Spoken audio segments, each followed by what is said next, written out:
ఆన విజయ్ కుమార్కి రాజకీయంగా గుర్తింపు వచ్చిందంటే కోటం శ్రీధర్రెడ్డి గారి పుణ్యం.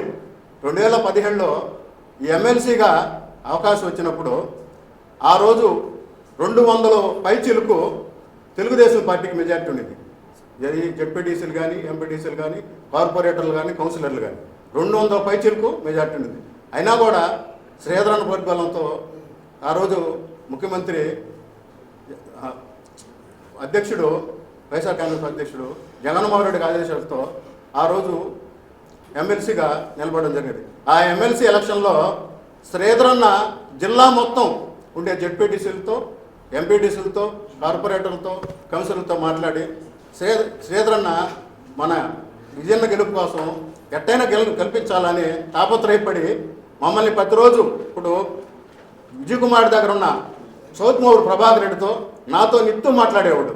కృష్ణ, ప్రభాకర్ అన్న ఎట్టైనా విజయ్ కుమార్ రెడ్డి గెలవాలా, మీరు ఎట చేస్తారో నాకు సంబంధం లేదు అని చెబుతూ మాకు ఒక వ్యక్తిని పరిచయం చేశాడు, డబ్బులు పెట్టే వ్యక్తిని. పేరునేటి శ్యాంప్రసాద్ రెడ్డి, కోట మండలంకి ఆ రోజు అధ్యక్షుడు ఉన్నాడు ఆయన. ఆ రోజు ఆయన పరిచయం చేసి, కృష్ణ పేరునేటి శ్యాంప్రసాద్ని గెలవండి, మీకు కోట మండలంలో జెడ్పీటీసీలు కానీ, ఎంపీటీసీలు కానీ అన్నీ ఏర్పాటు చేస్తాడు, ప్లస్ మనీ పరంగా కూడా కొంత సాయం చేస్తాడంటే ఆ రోజు శ్రీధరన్న ఆదేశాల మేరకు విజయన్న కోసం ఎమ్మెల్సీ ఎలక్షన్లో 50 లక్షలు ఆయన పేరునేటి శ్యాంప్రసాద్ రెడ్డి ఖర్చు పెట్టదండి. ఆ రోజు శ్రీధరన్న నాకు ఎలక్షన్ చేయలేదు, ఎన్నుపోటు పొడిచాడు, నేను కొంతమంది నాకు చెప్పారు అన్నాడు. శ్రీధరన్న కాదు ఎన్నుపోటు పొడిచింది, మీ అన్నదమ్ముళ్ళే నీకు ఎన్నుపోటు పొడిచారు. నువ్వు 84 ఓట్లతో ఓడిపోయావంటే శ్రీధరన్న చేయకపోతే నీకు 116 ఓట్లు ఎక్స్ట్రా ఎట్టొస్తాయి, టీడీపీ ఓట్లు ఎట్టొస్తాయి. అదే కాకుండా అప్పుడు కార్పొరేటర్లు ఇద్దరు ఇప్పుడు నీ దగ్గరే ఉన్నారు, బొబ్బల శ్రీనివాస్ యాదవ్, సత్తార్. వాళ్ళిద్దరిని అడుగు, శ్రీధరన్న నీకు ఓటు వేయొద్దని చెప్పాడా, ఎమ్మెల్సీ ఎలక్షన్లో ఓటు వేయమన్నాడా అని అడుగు. అడిగితే నీకు నిజాలు తెలుస్తాయి. అరే నేను ఏం చెప్పావు, శ్రీధరన్న వెన్నుపోటు పొడిచాడు నాకన్నావు. శ్రీధరన్న వెన్నుపోటు పడలా, నువ్వు పొడిచావు వెన్నుపోటు శ్రీధరన్నని. ఎన్నుపోటు నువ్వు పొడిచావు, ఎట్ట పొడిచావు అంటే దానికి నేను ఉదాహరణ చెప్తా. నీకు సెంట్రల్ బ్యాంకు చైర్మన్ కావడానికి ఆ రోజు నెల్లూరు జిల్లాలో ఉండే ఎమ్మెల్యేలు మొత్తం లెటర్లు ఇచ్చారు జగన్మోహన్ రెడ్డి గారికి, వైసీపీ గవర్నమెంట్లో. ఎవరిని చైర్మన్ చేయమని, మెట్టుకూరు ధనంజయ రెడ్డి గారిని చైర్మన్ చేయమని అందరూ లెటర్లు ఇచ్చారు.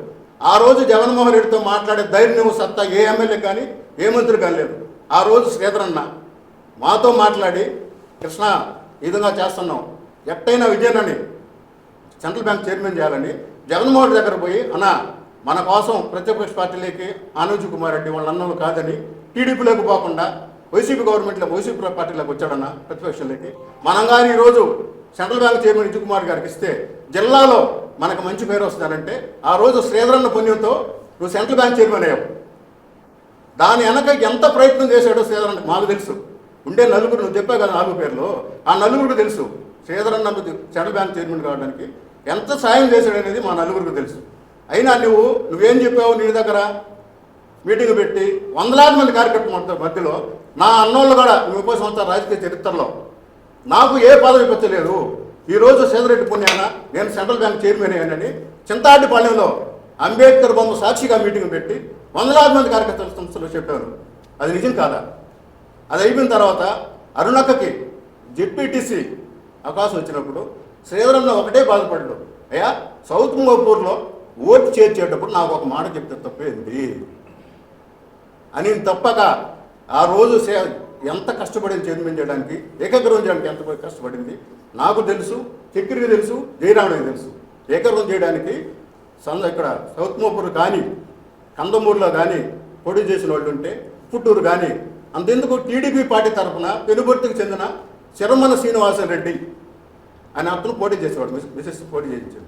ఆ ఏకగ్రహం చేయడానికి శ్రీధరన్న 3 నైట్లు నిద్ర లేకుండా కష్టపడి ఆయనకి ఒప్పించి విత్డ్రా చేయించాడు. అదేవిధంగా బహుజన సమాజ్ పార్టీని లాస్ట్ మూమెంట్లో 2:30 నన్ను చక్రిని ఫోన్ చేసి అన్న పుట్టూరులో బీజేపీ క్యాండిడేట్ ఉన్నాడు, వాళ్ళని విత్డ్రా చేయించాలి కృష్ణ అంటే, మేము అసలు ఎంత స్పీడ్తో పోయామో ఊరి దగ్గర బయట ఉండి లోపల కూడా మాట్లాడుకొని ఇప్పుడు దీన్ని తీసుకొచ్చేదానికి శ్రీధరన్న నిమిషానికి ఫోన్ చేశాడు, కృష్ణ ఎక్కడున్నారు, విత్డ్రా టైం అయిపోతుంది, 3 అయిపోతుందంటే నా 2:45 వచ్చేసాం, అంశాల దగ్గరకు వచ్చేసామంటే శ్రీధరన్న కారు వేసుకొని సైరన్ వేసుకొని 150-160 స్పీడ్తో వచ్చి అదే సైరన్ వేసుకొని జెడ్పీ ఆఫీస్ దాకా మమ్మల్ని తీసుకొని కరెక్ట్గా 3 గంటలకి లోపే విత్డ్రా చేయించాడు.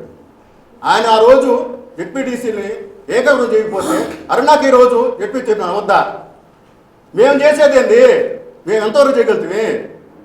ఆయన అందదండలతోనే కదా మేము ఎన్ని చేసింది. మాకు ఏడ శక్తి ఉంది. ఆయన ఎమ్మెల్యే ఆ రోజు ఆయన చెప్పకపోతే ఎవరు ఏకగ్రహం అవుతారు? మాకంత శక్తి ఉందా? మా నలుగురికి ఏకగ్రహం శక్తి. నువ్వు చెప్పావు, మాకు కూడా సంతోషమే. మా నలుగురు పేరుకి కష్టపడ్డాం, మీరు చెప్పావు, మాకు కూడా సంతోషమే. అయినా కూడా శ్రీధరన్ లేకుంటే మేము ఏకగ్రహం చేయగలుగుతామే. దాన్ని మర్చిపోయి శ్రీధరన్న ఎన్ను పోటీ పొడిచాడు, విశ్వాసఘాతకుడు అని. విశ్వాసఘాతకుడు శ్రీధరన్న కాదు, నువ్వు విశ్వాసఘాతకుడు. శ్రీధరన్న కాదు, నువ్వు విశ్వాసఘాతకుడివి. ఎందువల్ల అంటే చేతిని మేలును మర్చిపోయి నువ్వు ఏమీ విశ్వాసం లేకుండా శ్రీధరన్నకి రూరల్లో ప్రజాదరణ బాగుందని దానికి ఎట్టయినా మనం డ్యామేజ్ చేయాలని నువ్వు కాదు, ఎవరు కూడా శ్రీధరన్నను కానీ గిరన్న కానీ రూరల్ నియోజకవర్గంలో డ్యామేజ్ చేయలేరు. వాళ్ళు బతికినున్న రోజులు ఎవరు డ్యామేజ్ చేసే శక్తి ఎవరికి లేదు. నిజన్నా నీ దగ్గరున్న 4-5 వ్యక్తుల్లో జయరామరెడ్డి పేరు కూడా నువ్వు ఉచ్చరించావు. ఆయన ఇంచుమించు నాతో సమానంగా 20 సంవత్సరాలు నీ దగ్గర ఉన్నాడు. ఏ రోజైనా ఆయనకి ఒక పదవి ఇచ్చావా? ఏ రోజైనా? అదే మొన్న ఎలక్షన్లో శ్రీధరన్న గిరన్న ఆధ్వర్యంలో ఆయన పనిచేసి శ్రీధరన్న ఎమ్మెల్యేగా చేసిన తర్వాత ఈరోజు ఆయన్ని నమ్మకాన్ని ఒమ్ము చేయకుండా నువ్వు 30 సంవత్సరాల్లో జయరామరెడ్డి గారికి ఏ పదవి ఇవ్వాల? ఆయన నమ్మకాన్ని ఒమ్ము చేయకుండా ఈరోజు కోడూరుపాడు పిఎస్సి చైర్మన్ చేశారు శ్రీధరన్న గిరన్న. అది వాళ్ళు కార్యకర్తల మధ్య వాళ్ళ మధ్య ఉండే సంబంధం. అది నువ్వు ఏ రోజు కూడా జయరామరెడ్డి గారికి ఒక పదవి ఇచ్చింది లేదు. అన్ని విషయాల్లో ఆయన వాడుకున్నావు, అంతేగాని ఏ పదవి ఆయనకి ఇచ్చింది లేదు. దానివల్ల నువ్వు ఇప్పటికైనా గుర్తుంచుకొని కార్యకర్తలతో బాగా మసలుకోవాలని కోరుకుంటూ సెలవు తీసుకుంటాను.